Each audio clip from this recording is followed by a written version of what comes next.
Hello, so today I'm going to be talking about something I think is really important right now, and talking about it in such a way that I don't really see people talking about it. I'm talking about the Operation Reconquista. I think a lot of people talk about Reconquista, but they don't talk about it, in my opinion, with the appropriate nuance. What do I mean? Well, uh, as many of you know, if you've been following my channel for a long time, I'm pretty good friends with Redeemed Zoomer, who kind of initiated some of the more initiated Operation Reconquista, really, and in the mainline churches. And what the movement is it is laymen, usually laymen by majority, but not exclusively. There are lots of clergy involved in a lot of the mainline churches who are conservative, who are trying to influence these mainline churches from the inside to return to orthodoxy. And the goals of this are they want to preserve the kind of institutions as they are. There's lots of beauty, there's lots of power, there's lots of connection, there's lots of just resources in general that these old mainline churches have because of their historicity that a lot of people in the Reconquista feel are being left behind. They feel they're being forgotten about. They're being not only forgotten about, but they're being handed over to people who are apostates and heretics and who don't really appreciate the historic faith or feel any obligation in any way to be contiguous with the historic faith. Especially, this can be really, I mean, if you just think about this should anger all of us, actually, because, you know, and I think about this a lot, particularly in my life, because I have lots of people through my wife's family who are connected to the Episcopal Church. So I have lots of interactions with the Episcopal Church, which is the mainline Anglican Church in the United States, which is totally apostatized and is going, in my opinion, in really, really horrid directions. But if you think about it, you know, generations and generations of faithful Anglicans in the United States gave resources, time, money, donations, devotion, spiritual and physical energy to this institution with the hope that it would be a beacon of light of the gospel onto America, and liberal hijackers have totally abused all of that built up energy and resources. Now, it doesn't mean it's totally gone to waste. I think for hundreds of years, those institutions were lights unto the United States, and they did spread the gospel and they did promote the gospel. I think the Episcopal Church historically has done a lot of good, but that it's just kind of errant today from that original purpose, and that original purpose was good still. So, in the light of all that, why not support the Reconquista? Why not go into these institutions and speak truth to power in a lot of ways? Say, like, you guys have apostatized and you claim the label Christian, you claim the power over these institutions. Be gone. I think there's a lot of biblical precedent for that kind of attitude. Is that not what the prophets were doing? Is that not what many church fathers were doing at different points? Athanasius, I know, has been an inspiration to many of the people in the Reconquista, as he was basically, it was said that it was Athanasius contra mundum, against the world. He was the only faithful bishop, or what is the kind of narrative. Obviously, in reality, it's probably a little bit less clear, or a little bit less black and white, but against Arianism. And he stayed in the institution and he fought against Arianism. And he faced discipline even for opposing Arianism. So, the church has had these tough moments in history, and so kind of dealing with them, it can be nuanced. I think it should be nuanced. I think a lot of people, in my opinion, don't recognize the benefits of the Reconquista, or at least the importance or the value in the Reconquista movement, and the validity of it. People will say, oh, we're not supposed to have fellowship with darkness, but we're also told that the weeds and the tares will grow up in the church among the crop. We're also told about that there will be goats among the sheep. There will even be wolves in sheep's clothing in the church.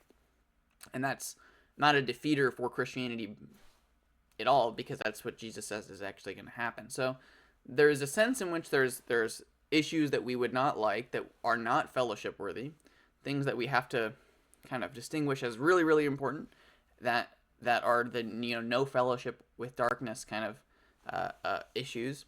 And then there are other issues where we might say, this is worth reforming. And we'll talk a lot about this in this video. But basically, I want to start off with talking about what I think is valuable about the Reconquista.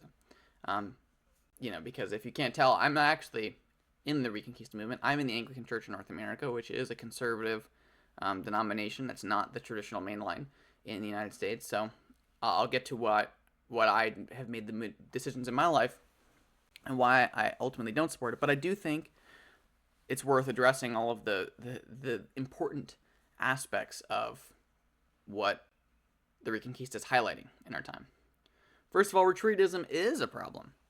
I do think it is actually really a bad idea. Just think about it practically. If you're a conservative Christian, imagine if every conservative Christian was in their own denomination, and as soon as liberals got into charge of those denominations, they left. They're basically handing over all of the resources immediately to the liberals. And in practicality, in my opinion, most people know that retreatism of that kind is not legitimate. Even the Anglican Church in North America, we'll talk about the history in a minute.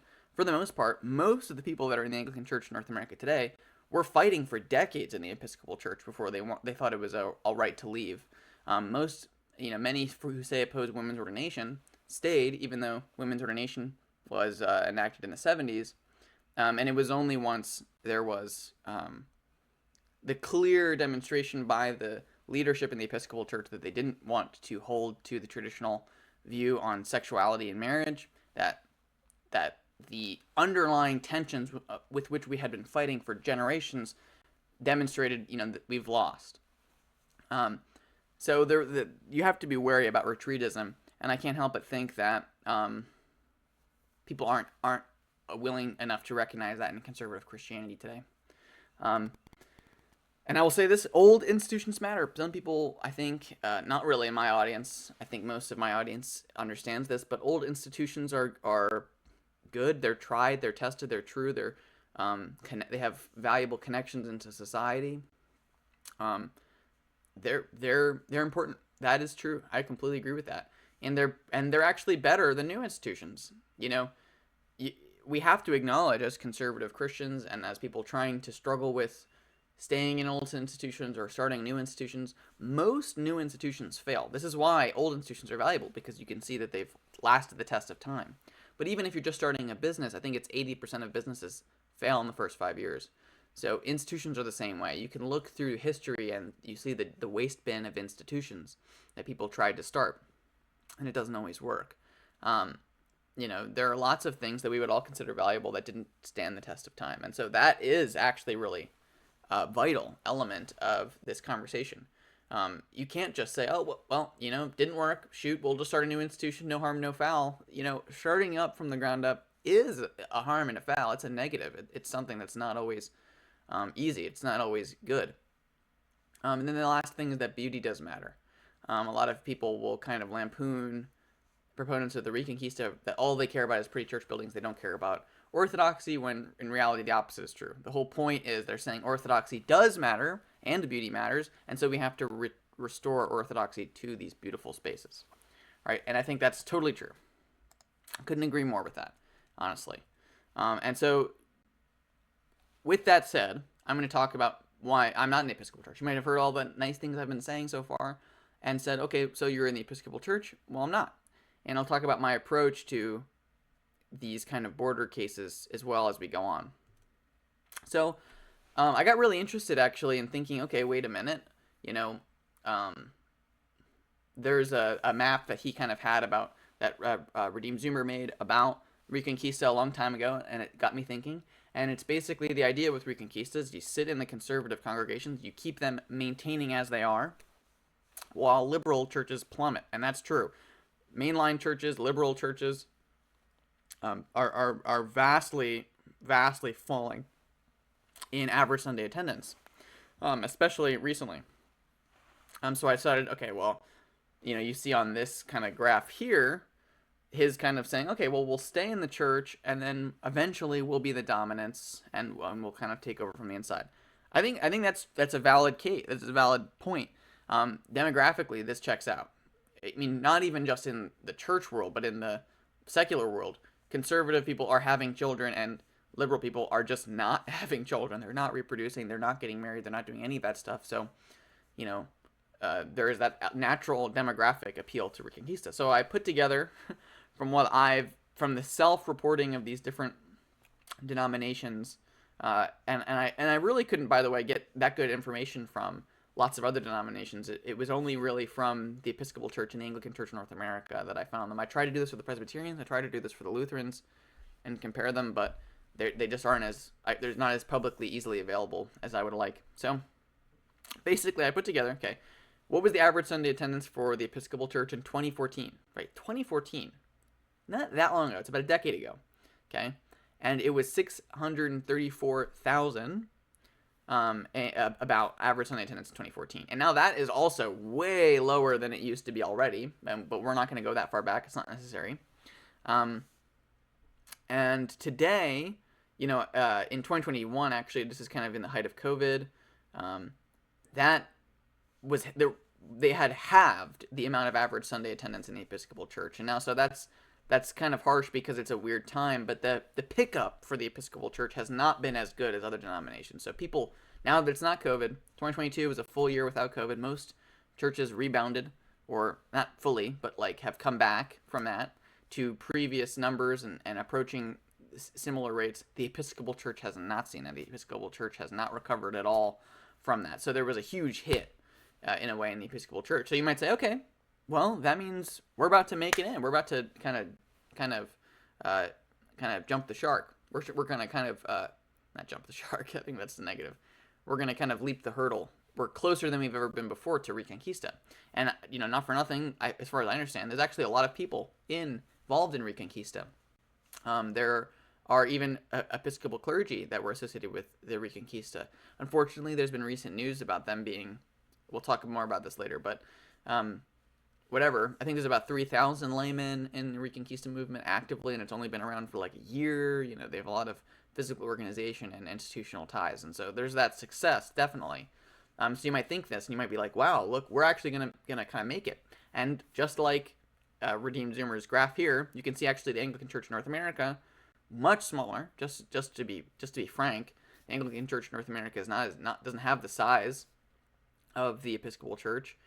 It's got a much steadier average Sunday attendance rate, even through COVID, and the recovery has been back. From what I understand, people will say 2023, we haven't gotten full reporting from all the dioceses yet, but actually, from what I understand, I think we've exceeded the 2020 numbers, so we've kind of come back. There's an article on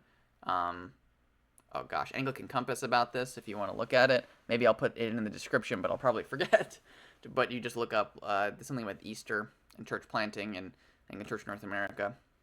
But the Anglican Church North America is kind of keeping steady at the very least, if not growing. And so you're kind of seeing the living out of that graph. So if you just do some math, you can kind of think, if you look at this little graph I have down here that I made, the blue, if you think about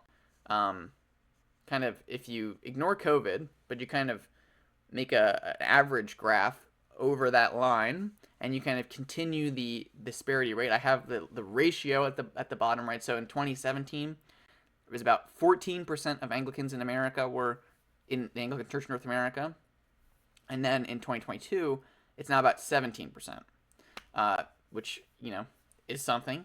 But you might notice that's a little underwhelming. Honestly, it's not actually as big as you might think.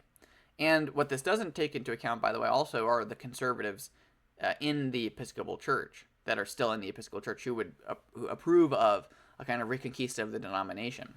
Because, it's funny because there's actually kind of pieces of the pie. There's a piece of the pie of the Episcopal Church that's conservative. I think people point out 30% of the Episcopal Church voted for Donald Trump, which really is compared to other Christian denominations, is actually remarkably low. But that's also not a perfect mapping of who is considered theologically conservative, but it's a whole other issue. But actually, unfortunately, in my opinion, one of the kind of things you have to consider is what percentage of those people who would identify as theologically orthodox themselves would be comfortable with enforcing theological orthodoxy throughout the whole denomination. And unfortunately, I think that's a smaller amount. And I think in the Episcopal Church, amongst Episcopal conservatives, it's actually a very small amount. I know lots of Episcopal conservatives who really don't even if they are Orthodox themselves, they're not entirely on board with enforcing Orthodoxy in the denomination, which I think is sad. But, you know, that's small. But assuming, right, eventually there will be a takeover. There will be a moment where the Anglican Church in North America is 51% of the representation of American Anglicans, right? And think about that shift I was talking about before. It might seem small, but that's only 5 years. So what would be the projection of the surpassing of conservative Anglicans over the Episcopal Church? And according to my calculations, it's 2077. 2077 is I think an interesting date because it's not. I mean, it's far away. It's not in our. It's probably in my lifetime. Probably, hopefully, God willing. But I'd be 77 years old in 2077. Redeemed Zoomer, I think, is not that much younger than I am. He'd be in his 70s as well. Now, it doesn't mean it's not worth it either, right? People might be like, 2077, that's so far away. I mean, it could be worse. And what people will point out is the Episcopal Church's decline. Actually, there's a good video on Ready to Harvest about, I think, specifically the Church of England, but I think it touches on the Episcopal Church and the Anglican communion at large. It'll be actually probably a precipitous drop-off in the Episcopal Church because I think the average Episcopal Church has 0 children in it. The average. So it means like some 75% or something like that don't have any children in their churches. So in 10 years, 20 years, when the previous generations just die off, there really won't even be any cradle Episcopalians. And so it might be a lot more precipitous. And so it might happen way before 2077 as well, would be the consideration. Versus I think the average Anglican parish has much larger, younger children population. Now, there are some outliers in both. I imagine there's some Episcopal churches that have tons of kids. I've heard about some Anglican churches which don't really have a lot of kids. But, I mean, just experientially, I've been to lots of Episcopal churches and I've been to a lot of Anglican churches. You see this, like, immediately. Like, just walk into an Anglican church near you, and there are tons of kids and there are tons of families, and it's pretty obvious. Versus you walk into an Episcopal church and it's all elderly folk, unfortunately. So the projections at current rates is 2077, but that's it might be before that that this happens. The next consideration, though, however, right, and this is something that is a big concern of mine in this Reconquista movement, is securing that gain. Because I think people don't want to talk about this, but in 10, 20 years, even people who are cradle, who are raised in these more conservative denominations, who maybe even were the children of Reconquista people, they might not have the same conviction as us about these issues. And dealing with that is going to have to be another battle. And so where will we be positioned for those conversations? Right? Because as much as faithful conservative Christians produce more faithful conservative Christians, especially in normal circumstances when there's two faithful parents, they're also kind of breakaway stuff. And not for nothing, but most, like, another anecdote, and tell me if you've seen this before, lots of Episcopal parishes, and by the way, if it feels like I'm just talking about the Episcopal Anglican world, that's intentional. I only really know about the Episcopal Anglican world with the kind of depth that I think would be useful to comment on this issue with, because that's the world that I'm immersed in. Yeah, and I don't, and it might be different in other denominations, and we'll talk more about that in a second, but stop me if you've heard this before, but a lot of Episcopal congregations, especially today, especially on the East Coast where there's lots of Catholics, lots of Roman Catholics that just want to be Roman Catholic, but they're socially liberal, and they want gay marriage, and they want women bishops and priests and all that stuff. So they're literally just cradle Catholics who want to keep all of the Mary stuff or whatever, but they don't. But they want to get gay married or whatever. So they go into the Episcopal Church.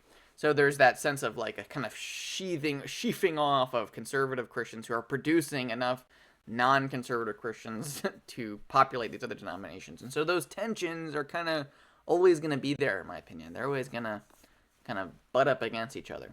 So 2077 is just the estimate. All right.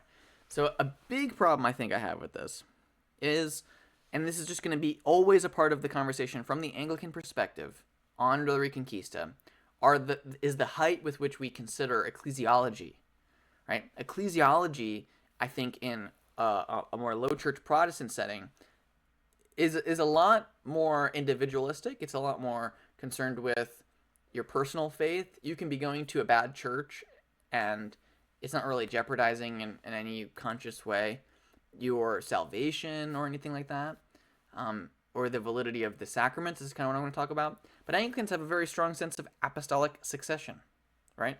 We do believe that you have that a valid priest, we can talk about what kinds of succession or whatever, but all Anglicans, for the most part, believe that in order to have a valid priest, there has to be a connection from that priest to the apostles. There has to be a laying on of hands that goes back to the apostles, and that can be conveyed correctly or incorrectly, that can be lost. And if you don't believe, for instance, women can be priests, or you don't believe there's a valid intent anymore in some of these churches, that they don't believe in the sacrament, they don't even believe in God, they don't believe the apostles were real people, so how can they really convey that apostolic succession? If they don't have any of that going on, this jeopardizes the validity of the holy orders, which in turn, in a lot of Anglicans' opinions, will jeopardize the validity of the Eucharist, of communion. And to the Anglican tradition, that's a very important part of the Christian life. That's the source and summit of the Christian life, is participating in communion. So if there's not a valid communion in this church because even though you went to a conservative parish with a male priest, he actually was liberal when he got ordained, and so he was okay with being ordained by a female bishop. So which wouldn't have squared in the eyes of the apostles, right? Again, the allowance of same-sex marriages in the Episcopal Church and the enforcing of them also kind of abridges the way we think of, right? Holy orders are a very high opinion of us. So is marriage. We would call marriage and holy orders a sacrament. We wouldn't call them dominical sacraments. That's reserved exclusively for communion and baptism. But they are sacraments of the church and are given to us by God. They're given to us by the Holy Spirit. Not in the same way that the dominical sacraments are, but they're given to us by God. They're biblical. They're based in the Bible. Marriage is actually the first sacrament, that's given in the Bible, right, with Adam and Eve. And so when the Episcopal Church agreed to have a completely different view of how that works, of marriage, when they unrooted their view of marriage from Genesis, where we believe it was instituted by God, right? Once you unroot it from that, it's a higher stakes issue for us as Anglicans. I'll say that. And additionally, we also have an understanding of the importance of the global communion and so unlike other break-off churches, right? I think this is important. We'll talk about this, I think, on the next. No, we won't. Actually, let's just do this.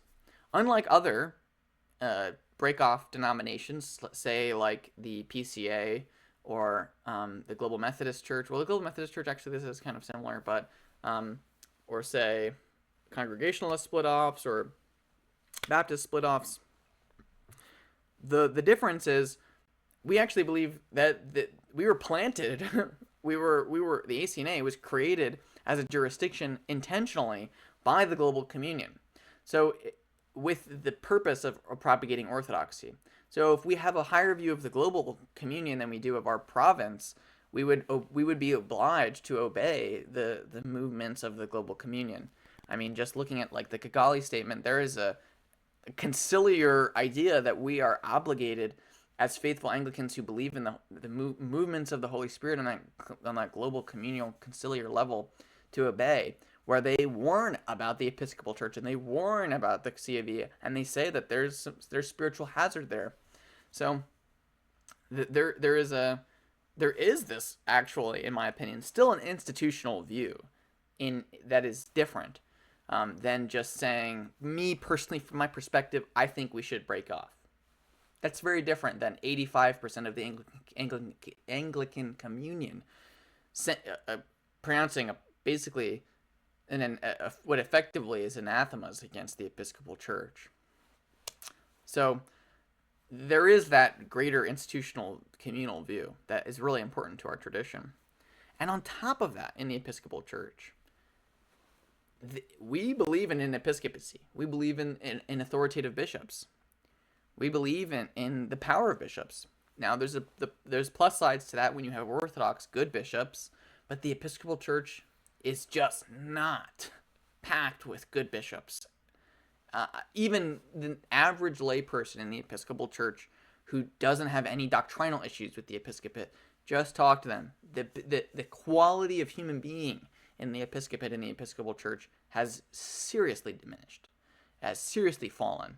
They're much more concerned with DEI, unfortunately, than they are with character these days. I mean, there are bishops who, let alone doctrine, right? But they would admit that they don't care about doctrine anymore. And not only that, the idea that there's going to be this kind of lay movement in some other churches which respect lay leadership more does not as much apply to the Episcopal Church, which has consistently instantiated the mainline liberal apostasy in the leadership.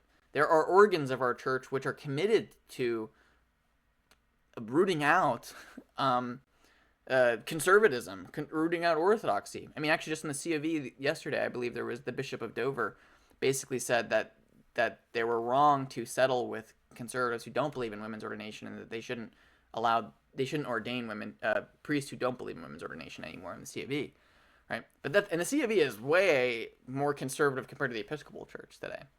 The Episcopal Church today, I think, not for nothing, affiliated directly with the Reconquista, I believe 3 clergymen have been basically attacked from the inside from the Episcopal hierarchy, and considered and basically ostracized and removed from their tracks to have any kind of influence. And now, even if they are ordained, they're not going to be appointed to leadership positions in the Episcopal Church and have any real sway.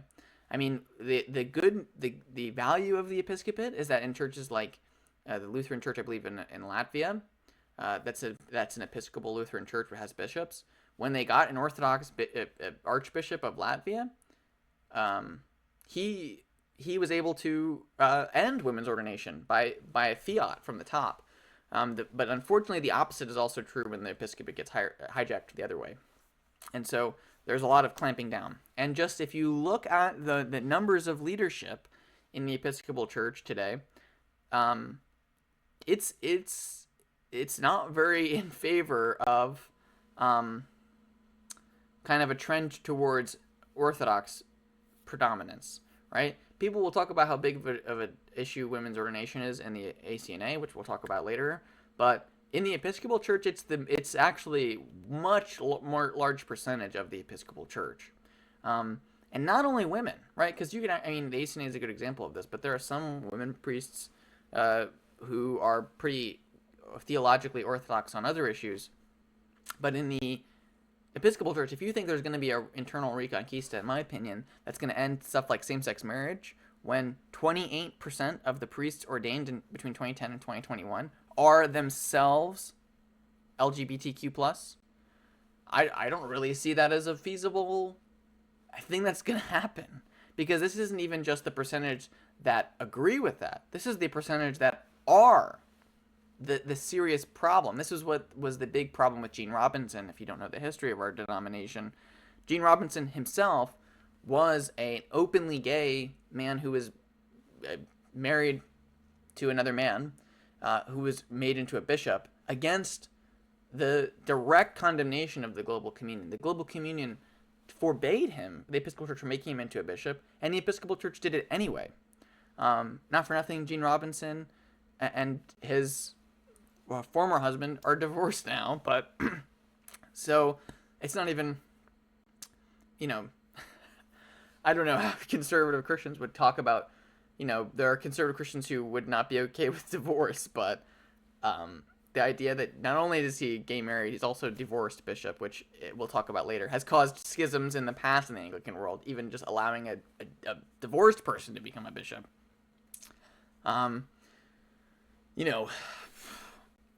it's the institution is really hostile to orthodoxy and is aware and worried because of this global context. The Episcopal Church actively militates itself against that worldview. Now, this is so sad. I really feel this. Like, if I haven't made it clear already, the criticisms that I'm giving are because I care so much about this movement and because I really sympathize with it and I wrestle with it. You know, in the past, I have attended Episcopal parishes when I'm traveling with my wife's family, when I am staying in places that, I've investigated it. It's a conservative local parish where I know the priest and everything checks out. I'm not against attending parishes in that sense, at those churches. And they've got beautiful buildings that were built by people who really cared, It's not for nothing. I don't know if anybody watched the show The Gilded Age. In the show The Gilded Age, there's an Episcopal priest in that, and I almost I'm tearing up watching this show because it's like, gosh, remember when this was like the ordinary Episcopal priest was just a man who cared about God and spreading the gospel and evangelism and the sacraments and his holy office and that was just the expectation of what an Episcopal priest was like, and the kind of fatherly attitude that he has. It's a fictional character. Don't get me wrong. We shouldn't obsess over that. But just thinking about the change that's really you just know has happened. The people that I meet that are the most negative about the Episcopal Church are not even necessarily the people who left or are in the ACNA now, but they're the people who stayed and are regretting it. I hear so much, the Yiddish word I want to look for is kvetching, so much, chafing and complaining about what it's like to be an Episcopal priest today. It's especially if you're faithful, it's not a fun job. And it's not only just not fun, it's just not productive. It's not doing what we think it should be doing. And so we get to, I think, my next agreement, actually, I would say, with the Reconquista movement, because I've said positive things and I've said negative things, and I think that what we shouldn't do is take one dogmatic stance one way or the other. We shouldn't take a stance where it's like, no matter how liberal the church gets or how antithetical to the gospel that this institution gets, we can never leave. But also, I really want to make clear, I do think that you can go too far. And if you're a continuing Anglican in my audience, don't think I'm just saying all continuing Anglicans are bad. In the same way that I was okay with talking about attending local parishes in the Episcopal Church that I knew were conservative, I would have no hesitation in attending a local continuing Anglican parish while I was traveling. I know a lot of people who are in continuing Anglican churches, and they're very faithful Christians, and they're very faithful Anglicans, and they're some of the most devoted Anglicans that I know, and they're the most orthodox. But all of the criticisms, I would say, that you could reasonably have about kind of the splinter off idea, the retreatism, where it's like a very downsized, minimal impact on the country as an institution, in my opinion, is very true about the continuing Anglican churches. There are maps of where there's every continuing Anglican church in the United States, and if you really, wanted to only go to continuing Anglican churches, you kind of have to get lucky with where you live. And to some extent, this is kind of true about the ACNA, but it's even more true about the very marginalized continuing Anglicans. And in my opinion, if they're really, and I know that there's efforts to work towards this, but people have been saying that there's been efforts to work towards a united denomination in the continuing Anglican sphere since the 1970s, but when they split off. But it's the fact that it's not just one continuing Anglican church also makes it harder as an appeal to say this is an institution that we should prefer. And in my experience, and I mean this all the best, I don't mean to be criticizing the intentions of anybody that this is the case for, but this is my honest conviction on this issue. I see a lot of the people that end up in the continuing Anglican sphere, places, a lot of times, they're clergy who were disenfranchised in the Anglican Church in North America most of the time over the women's ordination issue. And they really could not abide the fact that there are parts of the Anglican Church in North America that abide women's ordination, and we'll talk about this in a minute. But that it's happening in places, even if they were in, say, like the REC, then they had to just leave, and they're clergy. So wherever there is an Anglican church, they can just go live there. They can move. But I think for lots of laity, this is just not an option. If it's just not, like, say you're Joe Plummer and you live in some town where you've been going to an ACNA church, you really get into it. You are just as convicted about the issue of women's ordination in the Anglican Church in North America. And so your resolve is that you cannot no longer attend a church that's in communion with those churches. Again, even if it's not an issue in your local parish at all, because we only have male episcopate, and if you have a male priest, then that's just a full male ordination all the way up. But like, even if that you became really convicted, and then you go Google Maps, find me continuing Anglican parish, there are some websites that have them all, and like the closest one is 7 hours away in another state. Like, what, are you just gonna abandon Anglicanism? Like, I think a lot of people do this. I do think there are lots of people who end up just going to Rome, not for any, I mean, there are some people, there are obviously people who go to Rome for theological conviction, but there are people who just get so disenfranchised by the social politics of being in the ACNA, and they don't really have a continuing Anglican church near them, and so the best next thing to them is Rome, or Orthodoxy, say, and so they just leave the tradition entirely. And that's something to do.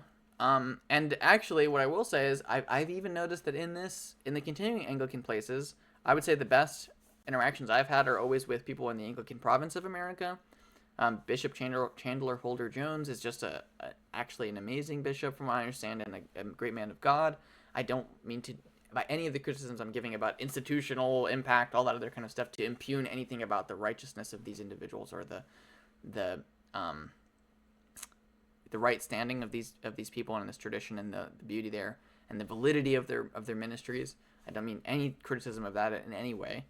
I think they're doing very good, and I actually have seen, I think there's an attempt to build a boys' school called St. Dunstan's Academy that I totally support. I think stuff like that is great, and I think that is an example of a institutional founding that is rooted and that is good. But I only point this out to say that there really is a problem with the kind of hyper retreatism that goes on in lots of continuing Anglican spaces, where, because originally, if you look into the history of Anglicanism in America, the original Anglican Church in North America, as written, were actually the Anglicans who left the Episcopal Church in the 1970s, who signed the St. Louis Declaration. But these were the more conservative Christians, and because they had this kind of rigorous attitude towards sacraments and things like that, even Anglo-Catholic did not. So originally, I think they split over. Anglo-Catholics went here, and then the Reformed Anglicans went to their own denomination, and they didn't have any. They weren't in the same denomination anymore. And then even Anglo-Catholics started to split with each other over the issue of a bishop, I believe, had been made bishop, and he and his past had been divorced. And so there were some who could abide that and some who couldn't abide that.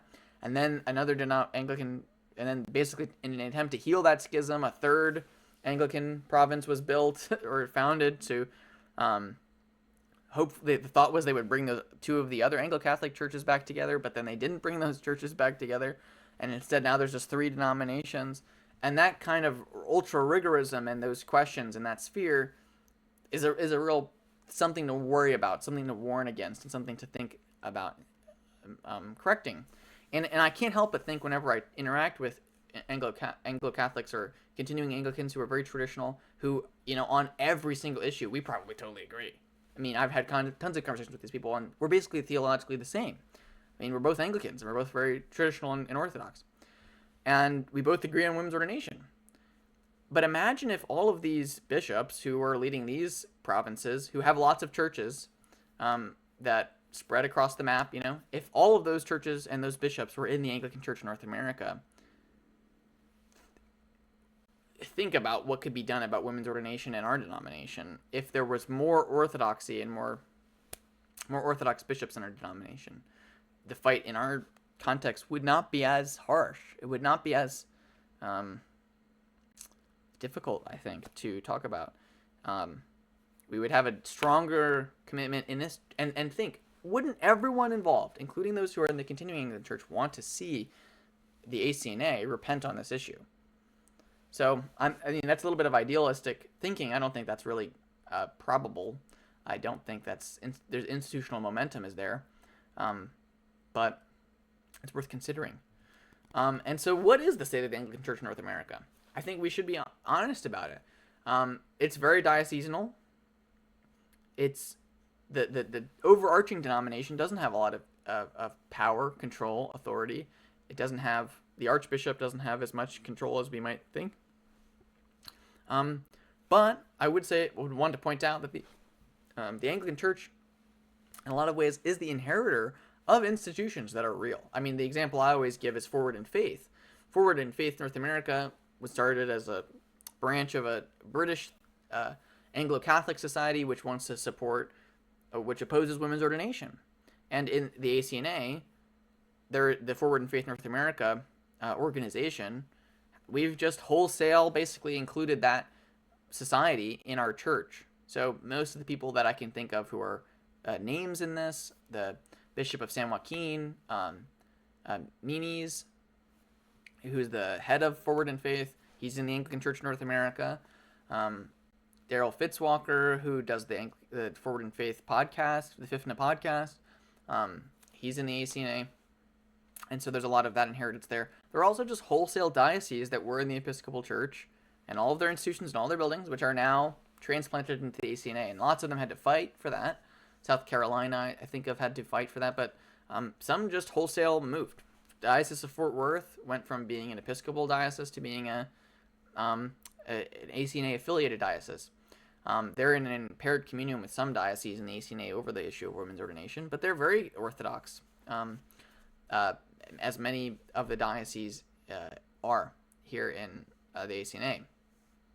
But it's not whole. I do think this women's ordination issue is serious, and we can't downplay it. I don't want to be doing that either. But think about that Reconquista attitude I was talking about before. What I think can be hopefully understood is that if there are good things about the Reconquista, and there are accurate criticisms that the Reconquista has about the attitudes and the behaviors of conservative Christians, and that if conservative Christians aren't willing to fight at all for their institutions, for their inheritance, it's not going to look good for us in the next 50, 60 years. If we just want to wait out all of these fights and not do anything and not say anything and not have these conversations, we're going to have a lot of trouble. We're going to have a lot of problems, and we're not going to proclaim the gospel in the way that we are called to, with the kind of eloquence and the kind of consistency that we've been called to. Just think about like this. If you named every single YouTube personality, myself included, who's affiliated with the ACNA, I don't know any that are in favor of women's ordination. And we're actively advocating against it here. And if we could have some more support on that issue, I do think that we could see change. I think the tide in this institution is turning away from it. If you look, for instance, at the 2017, I believe, statement on holy orders, the Anglican Church North America actually has a dogmatic or an official document that acknowledges that the ordination of women is not an orthodox practice, and that it can't be traced back to the apostles, and that it's a novelty and an innovation, and that in some sense dual integrities is not sustainable, that we can't have disagreement over this. And I think if anyone wants to consider themselves orthodox and faithful, the natural conclusion of that would be that it is going to have to be done away with. And something that made me think about this interesting attitude, and to demonstrate that this is a real valid way of thinking, that we're in this denomination to purge it of those errors, and that's a valuable mission, and that's something that actually is admirable, is this conversation I actually saw between Father Timothy Mackin, who's a great Anglican YouTuber. You should follow his stuff. He actually has a good series on the ecumenical councils. He's very Anglo-Catholic, but I think totally checks out, in my opinion, most of the stuff he says in that. I mean, from his perspective, and it's a great series on the ecumenical councils, and he's got lots of other videos about Anglicanism and Anglo-Catholicism on his channel. But he had a tweet about basically saying something, and I've said this before in my video about women's ordination in the ACNA, but he said, since the proponents of the ordination of women in the ACNA think it is a secondary issue, shouldn't they logically defer to the Orthodox on this practice, who understand that it is a primary/salvation issue? And this guy kind of took issue with him saying that it was that he claimed, ACNA people claim it's a primary issue, but you're in this church, you're in this denomination with us, so you can't think it's a primary issue. And of course, Father Timothy Mackin basically says, I do think it's a primary issue, and then this other guy says, no, you don't, you can't. And it's like, well, that's, to me at least, feels like a dishonest way of arguing. I mean, he's telling you he thinks it's a primary issue. You can't say that he doesn't think it's a primary issue. And I think that the struggle this person's having in realizing that is, they don't think in their Reconquista mindset, really. They think that if you abide something, you kind of say it's okay. It can't be that important. But really, what we're saying is not that we're abiding it, but that we see it as a subject in a place that needs to be actively reformed. We see it as something that needs to actually actively be talked about. And if we had just formed an Anglican Church in North America that excluded all the dioceses that wanted to continue the practice of women's ordination, we would have been purer in some sense, doctrinally. But also, we would have not had those institutions, those places, those localities as subjects of reform, to preach to them, to talk to them, to say, hey, we're going to sit in this conversation, and I know you feel one way and we feel another way, and we really want to work through this with you to get you to the place that we can all kind of agree is the historic position. Again, I want to appeal to the official document of the ACNA that it is the Orthodox position to be against the ordination of women to the presbyterate.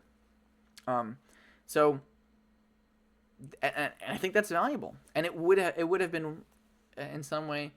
It's that mindset is a valid mindset, and that's my mindset. So when people ask me what I think about the Reconquista, I think a lot of good things about the Reconquista. I support the values of the Reconquista, really I do.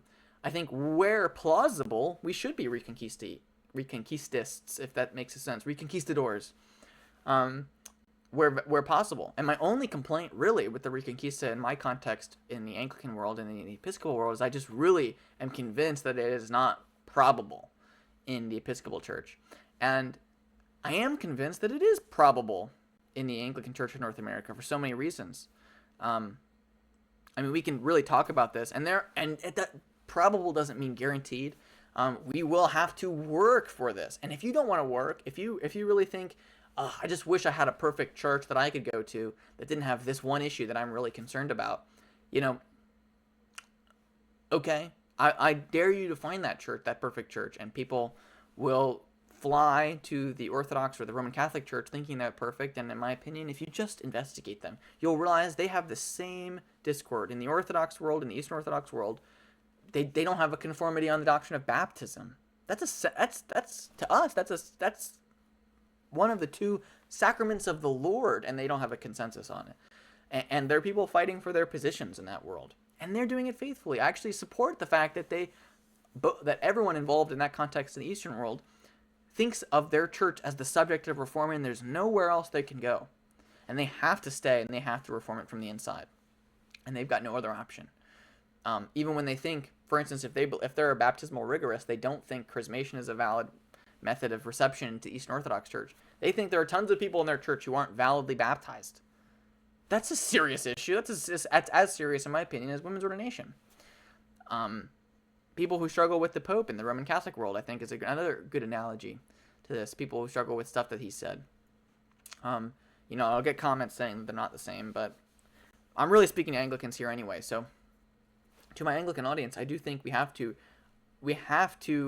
receive we're the via media, right? You have to be able to look at one side and say, what is good here? And you have to look at the other side and say, what is good here and what's valuable?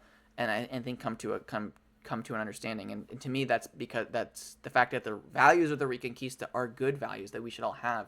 And the practicality is the only controlling factor for how we exercise those values in real life. And I'm convinced that the Anglican Church in North America is possible. It's possible of reform in that way. And maybe I'm biased because I'm in a diocese that doesn't have that problem. But I do think it's worthwhile being in fellowship with a diocese that is Orthodox in that way to hope to bring into conformity the people that we believe are in error. And if that happens, if even one diocese is brought into orthodoxy on this issue, that would be a victory for the Orthodox faith, for the Orthodox Catholic faith that we want to see conquer the world, that will conquer the world. We're guaranteed that it will conquer the world. So those are my thoughts. And there will probably be people who disagree with me from the continuing Anglican side, from the Reconquista side, from Roman Catholic Eastern Orthodox side, from some of the comments I've made. But I welcome that criticism and I welcome that conversation, and I think we should not stop talking about these issues, and that we should really hold fast to this. Yeah, and that's my opinion. All right, thank you so much for watching this video. If you liked the video, be sure to actually thumbs up the video. Comment if you feel positively. I find so many times, only people who comment, the people who feel really moved to comment, and a lot of times, only people who comment on YouTube videos, who feel moved to comment on YouTube videos, are the people who disagree. So if you have something positive to say, voice that positive thought in the comment section. I would really appreciate that. But if you want to see more of my videos, you should be sure to subscribe. Hit the little bell button. You'll get notified every time I make a new video. And if you want to support me, you can always support me over at younganglican.locals.com. And if you do get on there every month, you'll get a kind of a video early from one of the videos that's going to come out in that month. You'll get to see some of my podcast early, and all those kinds of things. And also you'll just support me. For the price of a cup of coffee, I get closer and closer into making this a more substantial part of my life, and more, I can upgrade my equipment and all those kinds of things. So thank you so much for watching, and God bless.